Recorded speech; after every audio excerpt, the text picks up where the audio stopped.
অপরদিকে বীরভূমের বড় খবর এই মুহূর্তে লোকসভা ভোটের আগে ফের জেলা ওয়ারি বৈঠক হচ্ছে কালীঘাটে। আজ বীরভূম নিয়ে মমতা বন্দ্যোপাধ্যায়ের বৈঠক রয়েছে কালীঘাটে। বীরভূমে তৃণমূল নেতাদের সঙ্গে বৈঠক, অতি অবশ্যই অনুব্রত মণ্ডলের অনুপস্থিতিতে কোন ছকে বীরভূমে ভোটের লড়াইটা হবে, ভোট বৈতরণী কিভাবে পার হবে সেই বিষয়টির উপরে নিঃসন্দেহে গুরুত্ব দেওয়া হবে। বারবার বিভিন্ন কমিটি গঠন করা হচ্ছে, সেই কমিটির মধ্যে কোন দল দেখতে পাওয়া গিয়েছে।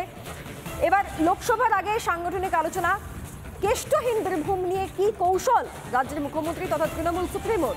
বীরভূমে বারবার তৃণমূলের গোষ্ঠী কোন্দল হয়েছে এবং সেই কোন্দলকে এড়াতে কি কৌশল, সেই সমস্ত বিষয় নিয়ে আলোচনার সম্ভাবনা।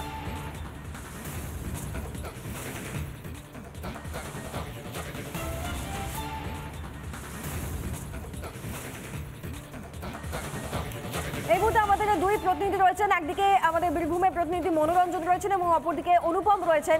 আমি একবার মনোরঞ্জনের কাছে আগে যাই। যে মনোরঞ্জন, আমরা বারবার দেখেছি যে গোষ্ঠী কোন্দল, এমনকি যে কমিটি গঠন করা হচ্ছে তার মধ্যেও কোন্দল, এই বিষয়টা বারবার সামনে এসছে। কেষ্টহীন বীরভূমের এখন কি পরিস্থিতি লোকসভা ভোটের আগে, আমি আরো একবার তোমার থেকে স্পষ্ট হতে চাইবো।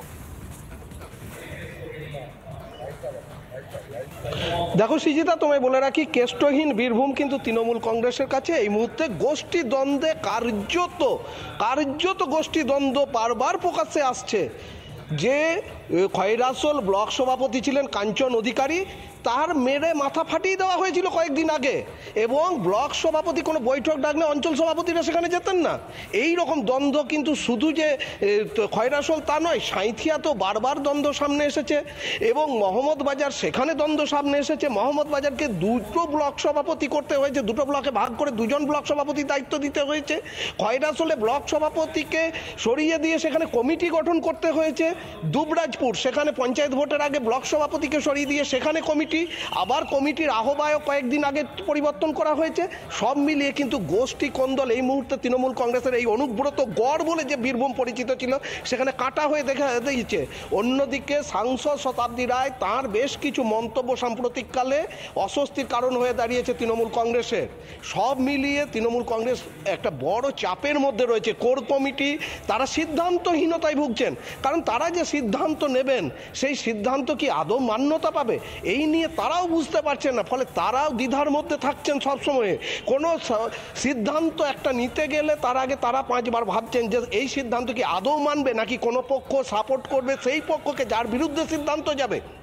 সব মিলিয়ে গোষ্ঠী কোন্দল।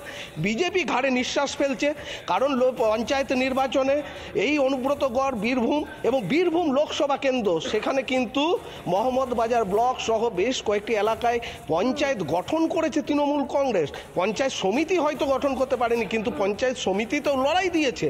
সব মিলিয়ে এই যে বৈঠক, আজকের বৈঠক যথেষ্ট গুরুত্বপূর্ণ। তৃণমূল কংগ্রেস সুপ্রিমো বার্তা উঠে আসে, সেদিকে আমাদের নজর থাকবে। মনোরঞ্জন, তোমার কাছে ফিরছি, তবে তার আগে মলয় মুখার্জি তৃণমূলের জেলা সহসভাপতি, তিনি কি বলছেন একবার শুনুন।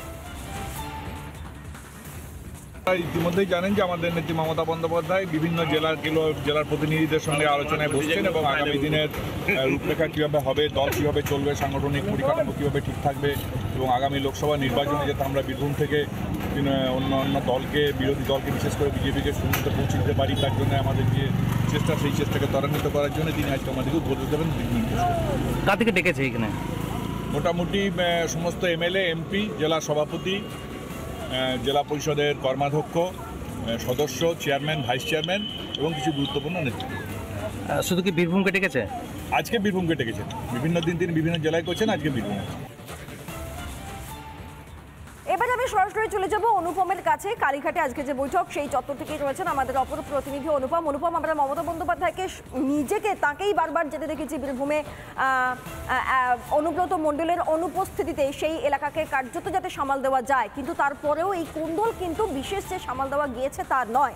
তাহলে লোকসভা ভোটের আগে এই ভোট বৈতরণী পার করতে কি কি ছককষা হতে পারে বা কি কি আলোচনা হতে পারে, কি পরিস্থিতি দেখতে পাচ্ছ?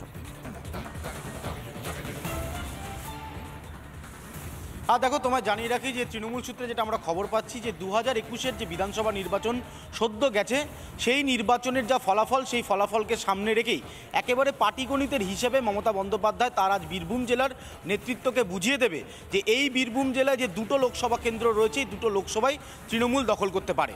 এখন বিষয়টা হচ্ছে এই পাটিগণিতের হিসেবটা কীভাবে দিচ্ছেন মমতা বন্দ্যোপাধ্যায়। তৃণমূল সূত্রে যেটা আমরা খবর পাচ্ছি যে এই 11টা বিধানসভা রয়েছে, সেই 11টা বিধানসভায় তৃণমূল কংগ্রেসের 2021-এর যে ফলাফল ছিল, সেই ফলাফল ভিত্তিতে ভাগাভাগি করে দেওয়া হচ্ছে যে কটি বিধানসভা একটি লোকসভার মধ্যে পড়ছে, সাধারণত 6 থেকে 7টি পড়ে, তার যে ভোট পার্সেন্টেজ সেই ভোট পার্সেন্টেজ সাথে ট্যালি করা হচ্ছে বিরোধীদের ভোট।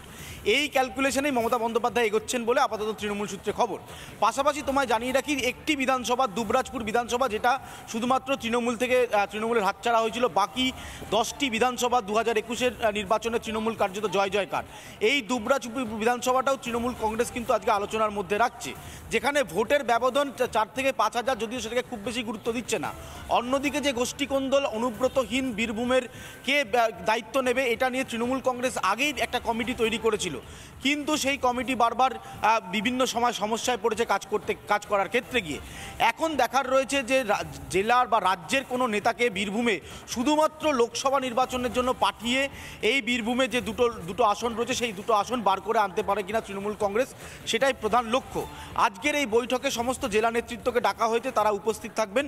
মমতা বন্দ্যোপাধ্যায়, অভিষেক বন্দ্যোপাধ্যায়, সুব্রত বক্সী, ফিরহাদ হাকিমরা উপস্থিত থাকবেন বলে তৃণমূল সূত্রে জানা যাচ্ছে।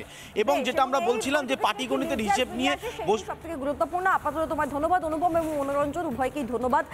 আর এই বৈঠক ইত্যাদি নিয়ে রাজ্যের বিরোধী দলনেতা শুভেন্দু অধিকারী এবং রাজ্য বিজেপির সভাপতি সুকান্ত মজুমদার কি বলছেন শোনাবো আপনাদের। ওই নতুন কাজল আছে, ডাকাত কিচ্ছু করতে পারবে না, শুধু ভয় সন্ত্রাস কাটিয়ে দিলে আর এই মমতার পুলিশকে, এই বিনীত গোয়েলদের আর রাজীব কুমারদের প্যাকেট করতে হবে ভোটের সময়, তাহলে দেখবেন কি হয় পশ্চিমবঙ্গে। একটা সিটও জিতবে না, একটা seat, not a single seat. না, মুখ্যমন্ত্রী তো বীরভূম নিজেই দেখবেন বলেছিলেন। বীরভূমে কয়লা আছে, পাথর আছে, মানে কয়লা ওর উপর দিয়ে যায়, আগে গরুও যেত ওর উপর দিয়ে, এখন ভয়ে বন্ধ করা আছে। তো কেষ্ট নেই, দিদিমণি সাধের কেষ্ট সেখানে নেই। নেতাজির জন্মদিনের দিন, তো কেষ্টর মতো নেতা, তাকে স্মরণ করছেন হয়তো মুখ্যমন্ত্রী। মানে এখন কেষ্টবিহীন বীরভূম এখন লড়াই চলছে দুই শেখের মধ্যে, একদিকে কাজল শেখ, একদিকে অন্য আরেকজন। কোন শেখ যেতে দেখা যায়, কিন্তু এই শেখাশেখিতে তো জনগণের জীবন ওষ্ঠাগত হয়ে যাচ্ছে।